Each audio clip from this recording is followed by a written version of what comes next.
Bonjour à tous. Dans cette vidéo, nous allons voir ce qu'est la PNL. Si vous avez déjà fait du développement personnel, du coaching ou de l'hypnose, vous avez très certainement dû entendre parler de la PNL. PNL, ça signifie programmation neuro-linguistique. Je vous l'accorde, le nom est un petit peu barbare. Mais vous allez voir que c'est quelque chose qui est relativement simple. La PNL, c'est une discipline qui a été inventée en 1975 par deux personnages, Richard Bandler et John Grinder. Le premier personnage, Richard Bandler, c'est quelqu'un qui était donc très extraverti, qui a des grosses bagues aux doigts, à chaque doigt des énormes bagues, qui parle très fort. Quand il fait une induction hypnotique, ça commence ou ça finit à un moment donné toujours par une grosse main dans la tête de celui qui l'induit.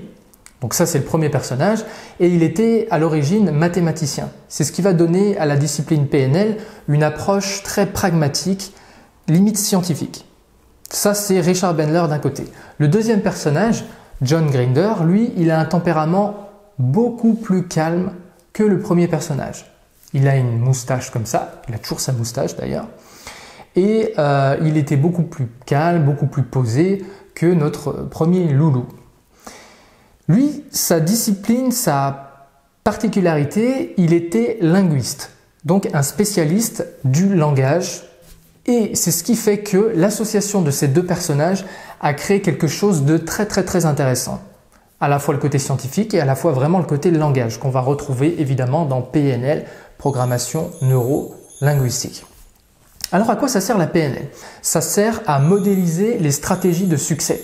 Ça, c'est nos deux compères qui nous le disent. Qu'est-ce que ça veut dire? Eh bien, si quelqu'un sait bien faire quelque chose, par exemple, vous avez un ami qui est très heureux dans la vie. Alors vous allez vous dire soit, bon ben voilà, il y a des gens qui sont heureux, il y a des gens qui sont malheureux. Ça, c'est une première façon de voir les choses. Ou vous allez simplement partir du principe, comme en PNL, que cette personne-là fait des choses à l'intérieur de lui, organise l'information d'une certaine manière pour arriver à être heureux.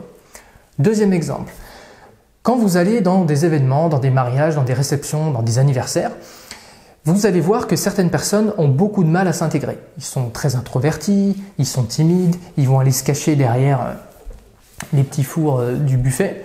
Et vous avez à l'inverse de ça, l'autre polarité, ça va être des gens qui ont un contact très facile, qui vont pouvoir créer du lien avec à peu près n'importe qui très facilement. Et du point de vue de la PNL, on peut comprendre comment ça se fait qu'il y ait des divergences aussi prononcées pour une personne et l'autre.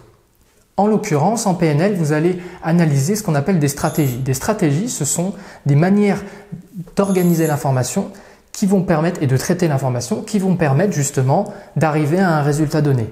Là, en l'occurrence, soit on se dit, bon ben voilà, lui, de toute façon, c'est comme ça, il arrive facilement à parler aux gens, c'est génétique, ou alors, voilà, ou c'est dans son éducation. Ou alors on va dire, ok, on va prendre du recul et on va essayer de comprendre qu'est-ce que, de manière sous-jacente, fait la personne pour arriver à créer du lien. Et on pourrait prendre une multitude d'exemples, encore quelqu'un qui aurait une bonne mémoire, pareil on pourrait se dire, oh là là, mais lui, voilà, son papa avait une bonne mémoire, son grand-père avait une bonne mémoire, c'est la génétique, et c'est peut-être en partie vrai.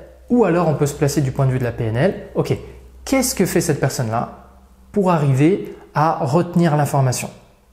Est-ce qu'elle voit les choses différemment? Est-ce qu'elle entend les choses différemment? Est-ce que dans sa manière de capter l'information, il y a des différences? Et si oui, eh ben, qu'est-ce que c'est? Donc voilà la pulpe, l'essence de la PNL. On pourra aller vraiment beaucoup plus loin, mais sur cette vidéo, on va rester dans les basiques et ça fait beaucoup de bien, même pour les gens qui connaissent déjà la PNL, de revenir à la base. Qu'est-ce que c'est et à quoi ça sert? Et pour ceux qui veulent aller plus loin, vous pourrez aller voir d'autres vidéos sur cette chaîne-là et voilà, et vous faire plaisir pour apprendre encore et encore. Merci à tous.